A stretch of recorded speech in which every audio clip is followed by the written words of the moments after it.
हाँ, तो हम बात कर रहे थे अभिक्रिया वेग पर सवाल की। तो दूसरा सवाल क्या होता है, अभिक्रिया वेग में से औसत वेग पर बन जाता है। वो कैसे बनता है कि मान लो कोई रासायनिक अभिक्रिया दे रखी है कि ए अभिकारक किसमें बदल रहा है, वो उत्पाद में बदल रहा है, और जो ए की सांद्रता 10 मिनट में 0.5 मोल लीटर इनवर्स से घटकर 0.4 मोल लीटर इनवर्स रह जाती है। तो इस समय अंतराल के लिए औसत वेग की गणना करो। देखो इस तरीके के सवाल क्या होते हैं कि यहाँ पर क्या दे रखा है कि कोई t1 समय है, उस पर जो ए है तो उसकी सांद्रता A1 दे रखी है। कितनी दे रखी है, 0.5 मोल लीटर इनवर्स से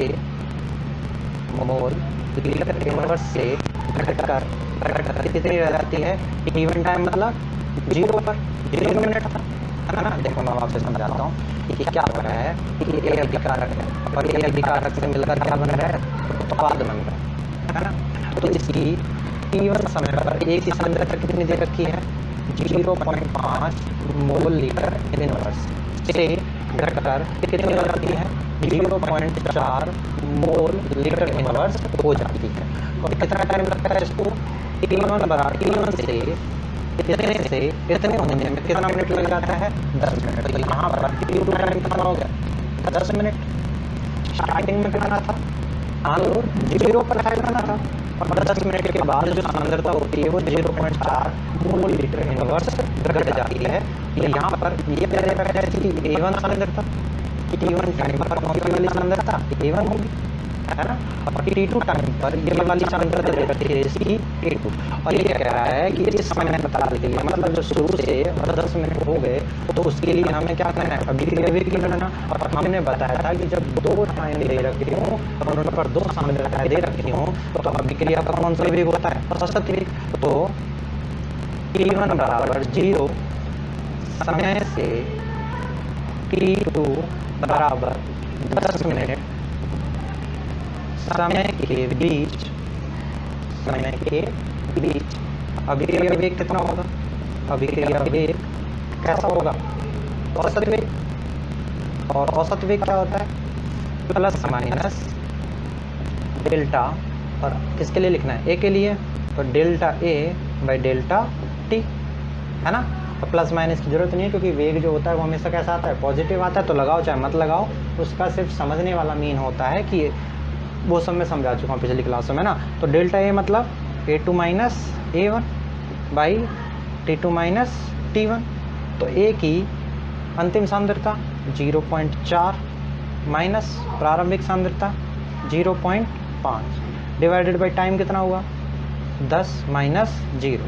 तो यहाँ देखो अब ये राशियाँ किस में दे रखी थी, मोल लीटर इनवर्स में, मोल लीटर इनवर्स में, और ये वाली जो क्वांटिटी दे रखी थी वो मिनट में दे रखी है। तो यहाँ से गया तो माइनस का 0.1 डिवाइडेड बाई 10, 10 से 10, तो ये आ गया 0.01। और ये माइनस लगाओ चाहे मत लगाओ क्योंकि वो कैसा होता है, हमेशा पॉजिटिव क्वांटिटी होती है।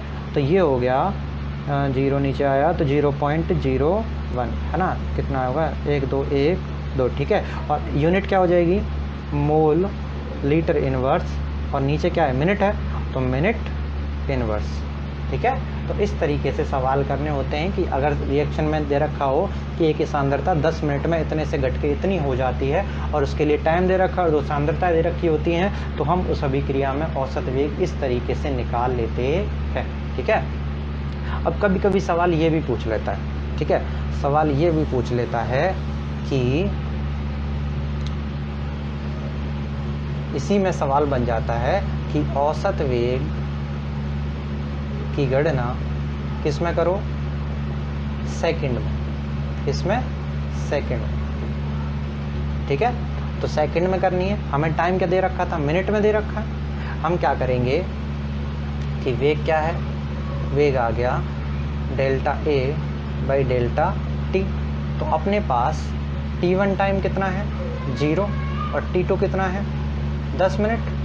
तो या तो इसको यहीं बदल लो या हम क्या कर सकते हैं, यहाँ बदल सकते हैं। तो अगर वो सेकंड में पूछे तो यहाँ कर लेना, क्योंकि कभी कभार क्या होता है जब नई चीज़ें सीखते हैं तो वो हम पल्ले नहीं पड़ती हैं। तो 10 मिनट है और 1 मिनट में कितने सेकंड होते हैं? 60 सेकंड। तो ये हो गया 600 सेकंड, सिंपल। तो उसके बाद A2 minus A1 by T2 minus T1।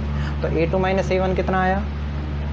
0.1 और T2 माइनस T1 कितना कर लोगे? 600 माइनस 0 तो कितना आ जाएगा? 0.1 बाई 600 और इसको क्या करोगे? 6। तो उसके बाद जो आंसर आएगा वो किस में आ जाएगा? जैसे कर देते हैं, चलो ये कितना है? 1/6 इंटू 10 की पावर ये कितना हो जाएगा? -3 और 1 में भाग लगाओ तो कितना आएगा?